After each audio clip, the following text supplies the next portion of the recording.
Welcome to the stream. I'm Femi OK. The UN says the world's population will grow by a quarter between now and 2050. Yet the populations of many European countries are plummeting. Why is that? And what can be done to tackle it? Send your thoughts through Twitter and YouTube.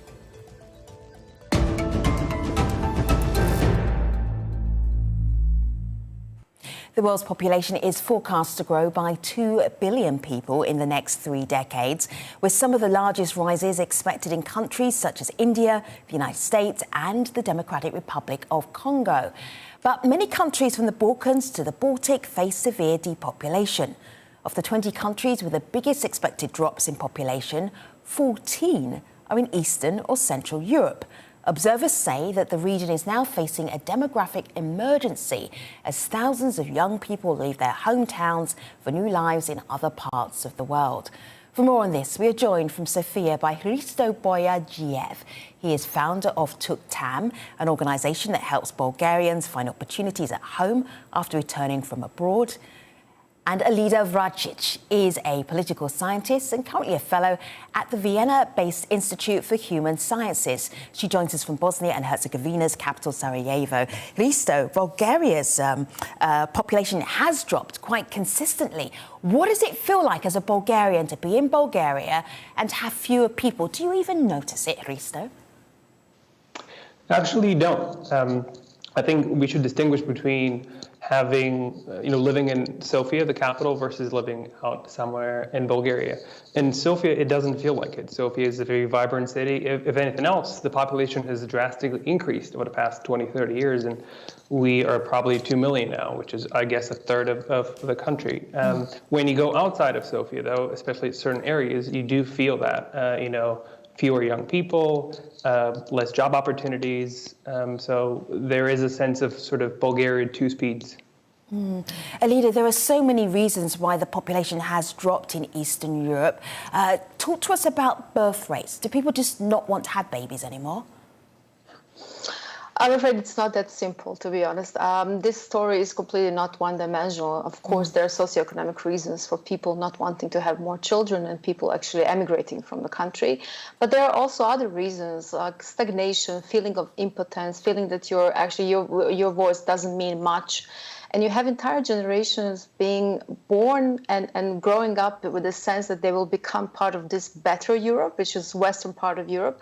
But EU enlargement and policies around EU enlargement simply prevent those kind of events and dynamics. This is why people feel that they have to do something themselves, and this is why they decide to vote with their feet, and this is why they leave. As for the low fertility rates, it's really a complex issue, and many countries did try to battle this, some successfully and some not so successfully. I don't think one policy in isolation actually matters. It has to be a complex structure. It has to be this discussion about immigration as well, attracting people back. So not only diaspora, but other people from other places back into your country where there are opportunities being created. So it's a very, very complex issue, and often it's being sort of it's being sort of presented as one, depopulation and emigration, while these are completely unrelated issues in a way. We're joined now by Tim Judah. He's a Balkans correspondent at The Economist, and he joins us from the Italian city of Genoa. Tim, it's great to have you here.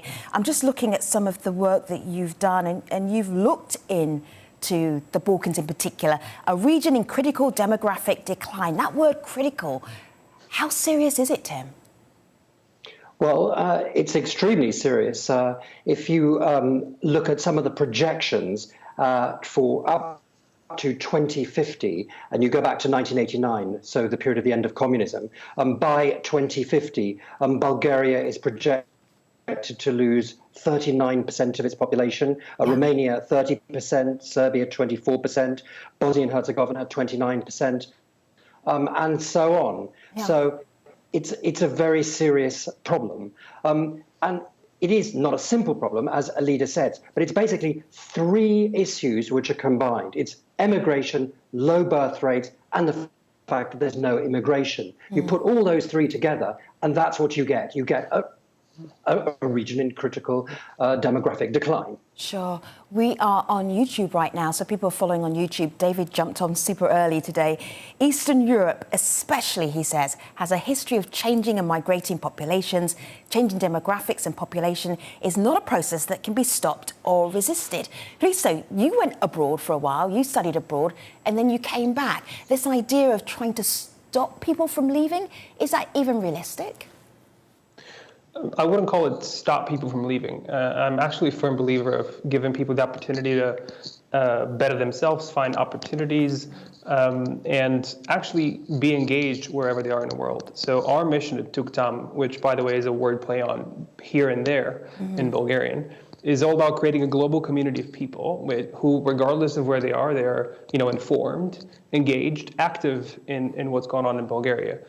So I think that's the way to move forward, rather than tell people for everybody to come back necessarily. It's about, okay, how can you help even if you are not located in Bulgaria? Absolutely. May I just add to this? Please, Alida, go ahead. It's absolutely. I mean, one way to think about this is that there is no way to actually prevent this trend, because departures will continue happening. And there was a myth for some time that once you become part of the European Union, this will stop.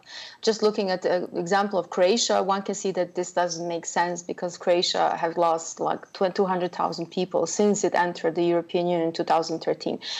What are the policy measures that actually would make sense and be meaningful is to encourage people to get some experience and to actually go abroad, but then offer possibilities back home that will attract them back. So by inviting them back, you also attract other talent. So I think it would be extremely wrong message to be sent that this trend can be just stopped and anyone should actually even attempt to stop it.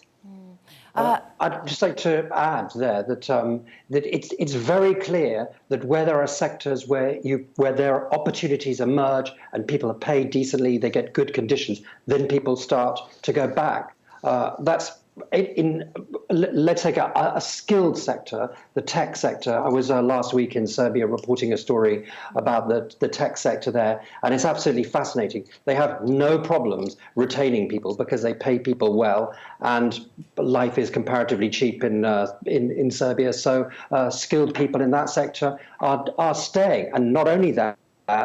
Many of the bosses in that sector, people who are running either foreign companies based in Serbia or they're running Serbian startups, many of them absolutely, just like has been described, have been abroad and come back.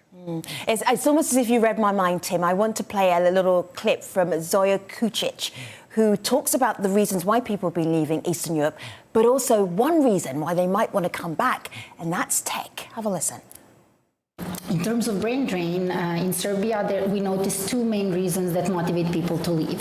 One is general environment due to bad rule of law, corruption, and other things that influence it. And the other is financial reason, people not being able to find job or earn enough money. When we talk about the tech sector, this second reason doesn't really apply because people earn 3 to 5 times average salary in the country, which enables them to have a good lifestyle.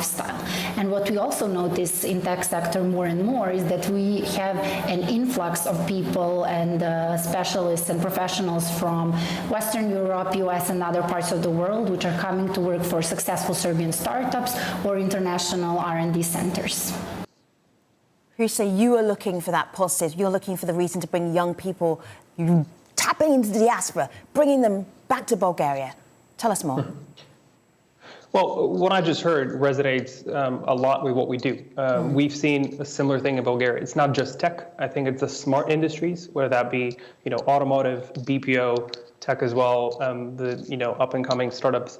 We've seen more and more people come back to Bulgaria. So over the past 30 years, we've lost about 2 million people in our population, from 9 about to 7 million, and we've seen more and more people sort of leave the country. Up until last year, where for the first time the people leaving and the people coming back were almost the same number. So I think there's a positive to that story, which is the standard of living in Bulgaria, of course, in certain industries and not in every city, but is improving. And people are finding opportunities, they are living better lives, and they are choosing to come back to Bulgaria, which is why actually today marks the launch of our new Newcomer's Guide to Bulgaria platform, which helps people find the right information on coming back to Bulgaria, finding job opportunities, finding a new community for people. And I think it's a wholesome way of relocating and helping people start a new life back home. Yes, I have to put this to you, this comes from Eddie. Eddie says, I am Bosnian by myself, and I do encourage the people to leave the country in order to have a decent life. Germany and the Czech Republic are now the countries of choice. Pick up on that. He's saying exactly the opposite from what you're saying here. So he's like, we want a better life. We are leaving our home countries. Well, look, wherever you look, whether it's in Bulgaria, Bosnia, or Serbia, you are going to find people who choose to go abroad. And that, to me, is fine. They should go out, find a better opportunity for them, whether that's a job opportunity, whether that's for educational purposes, whatever it is. They should do that. But the point is, you can stay engaged and active while being abroad.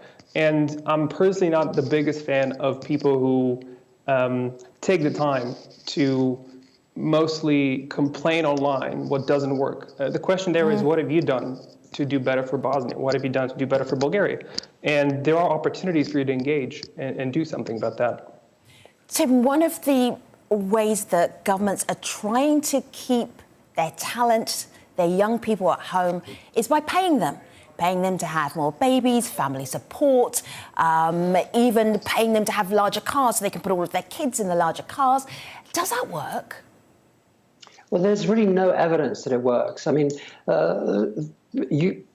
you're probably referring especially to Hungary, where the government of Viktor Orban has been pursuing a quite aggressive pro-natalist policy. But it's also the case in Poland, where people are, through fiscal transfers, social security, are being encouraged to have more children. And while this certainly helps people in lower income brackets, there's no real evidence that it's going to make it has made any difference to the birth rate, certainly not yet. What it does do, however, is certainly amongst people in lower income brackets, it makes a difference in their lives, for sure, and it makes them loyal voters. So that's something that I'm sure that governments are talking about, like to consider. Now, in the poorer countries, especially the Western Balkans, I mean, all countries, they give a little bit of money to people to have more children, but they don't really have, I mean, even the richer countries like Hungary and Poland, they don't have enough money to really make much of a difference. It's not making any discernible difference in the poorer countries of the region. Hristo, if I could go ahead, because I believe in Bulgaria you're also paid a certain amount of money to, is it $1,000? Tell us about that. To encourage that's people. A recent policy. First of all, I should distinguish between the two main reasons for me for depopulation, and 2/3 probably the reason is low birth rates and high mortality rates. So that's something that, as both guests have mentioned, very hard to influence, not something that can be sustained and changed easily. I mean, that's a governmental policy over decades. And sadly, I don't think our current leadership has the long-term thinking to enact any of those policies. And now 1/3 of the problem of the depopulation is people leaving the country. And this is where our government certainly is trying to do something encouragingly. I think last week they implemented maybe $1,000 stipend each month to help people with relocating back. Now, I personally agree that that's not enough. Somebody choosing to come back to Bulgaria isn't purely financial. There are more reasons for that. So I remain hopeful that it's a good first step, but I'm looking forward to working more with the government, with other NGOs, with companies as well, to formulate better and more well-rounded initiatives around helping people return and actually attracting, as the other said, not just Bulgarians, but other people to work in Bulgaria, which has happened. There's a lot of Italians and Spanish and other nationals in Bulgaria now because of a lot of the job opportunities. I have to mention, if we're talking about depopulation, we have to mention migration across Europe. So people from Eastern Europe are moving out of their home countries, but people are moving into Europe. So it feels like there's almost an untapped resource right there. This is what Prime Minister Viktor Orban of Hungary had to say about that untapped resource. He doesn't like the idea of people from outside Hungary coming into Hungary. Have a listen. We must push away the argument that in global terms, migration is able to solve the European population decrease. If we accept it, then there is nothing that we need to do. But if we do not accept it, then we do need to do something. If Europe in the future will not be populated by Europeans, and if we accept that as a natural fact, then we basically contribute to an exchange of populations. We contribute to the process that the European population will be changed. Alida, this has to be, it's an obvious answer, but why are so many East European countries so anti the idea of people from outside coming in to help them with the fewer numbers of workers they have, for instance? This is not new. This is very ethnocentric, ethno-nationalistic approach to immigration itself, while we're at the same time dealing with thousands of migrants being stranded anywhere between Bosnia, Croatia and Serbia. And in reality, you have, in fact, children speaking probably better Bosnian, Serbian and Croatian than Arabic. And they intend to stay. Some of them actually intend to stay. What we're not doing in the Western Balkans and probably in the rest of Eastern and Central Europe is that we're not thinking ahead in terms of policies to integrate these people into the labor markets. On one hand, people are leaving. And as one of the commentators on Twitter said or YouTube, the fact is that people are actually going to Germany and Austria and Slovenia and Slovakia and other countries that are currently basically a great potential for many, while at the same time we're not doing anything to try to attract those or to keep those that are already somewhere stranded in the Western Balkans.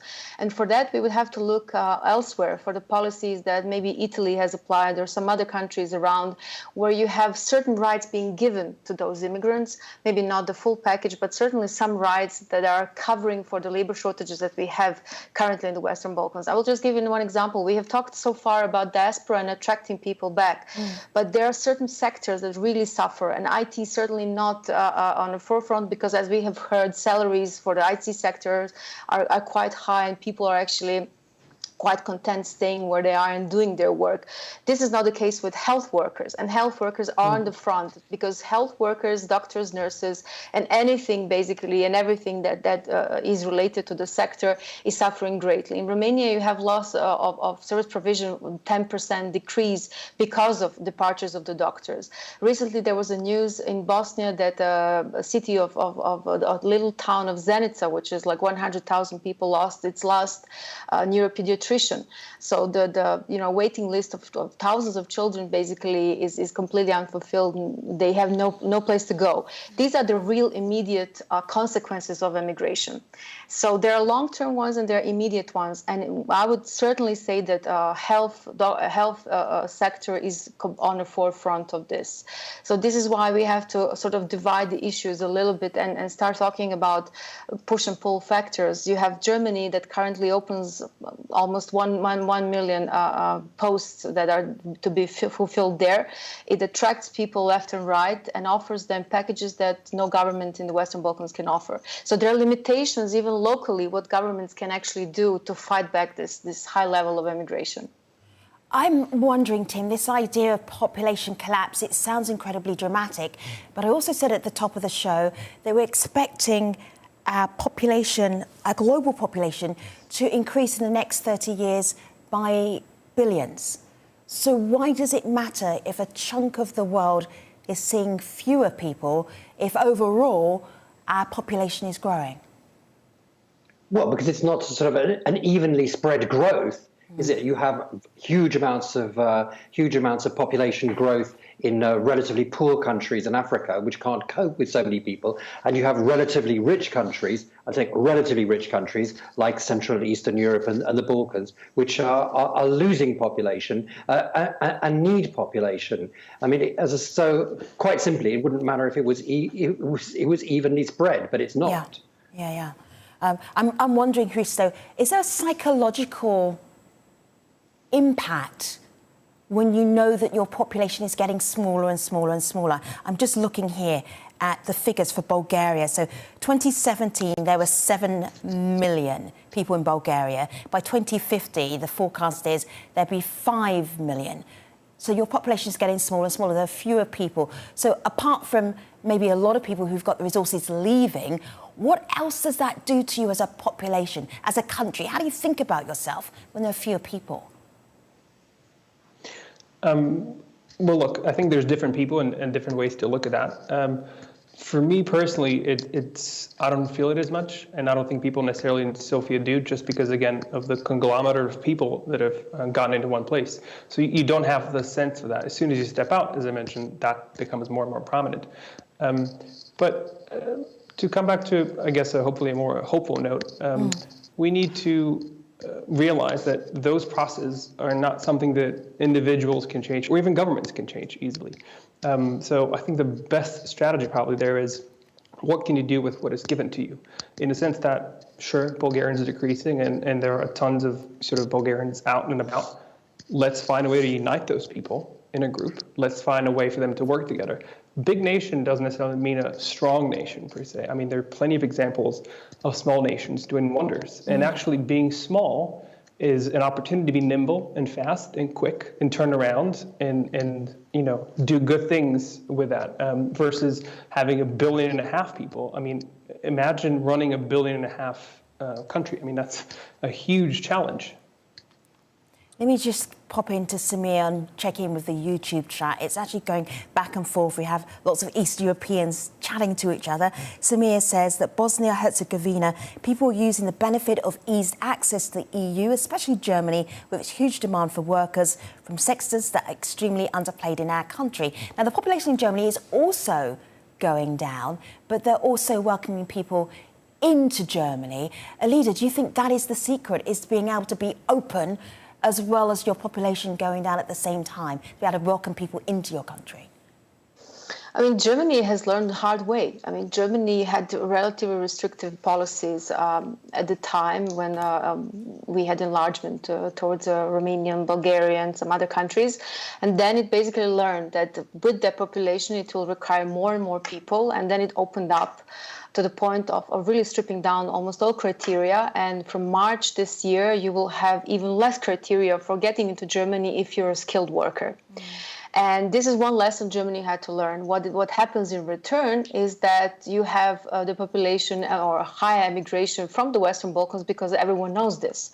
So if you have elderly or perennials in Germany that are in great need for a care sector, let's say, then you will have exactly that type of demand back in the region. And this is exactly what's happening at the moment.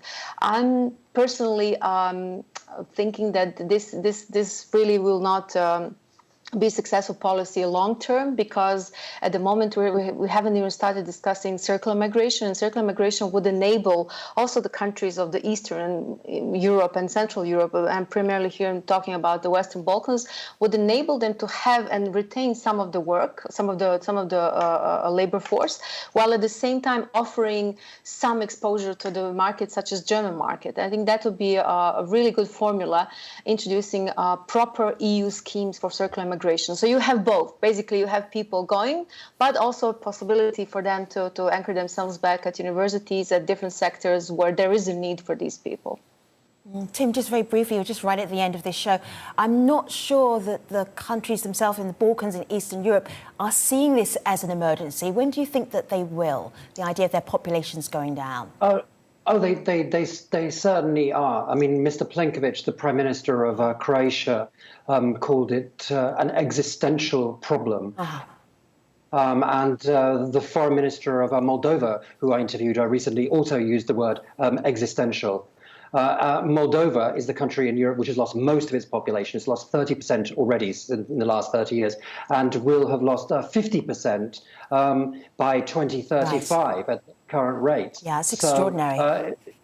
So, when he says, the Foreign Minister of Moldova says that it's an existential problem, he seriously means it. Okay. Tim, thank you. Alida, thank you. Christo, thank you very much for talking about depopulation in Eastern Europe. You can find me on Twitter, YouTube, and AlJazeera.com. See you next time. Thanks for watching. Bye for now.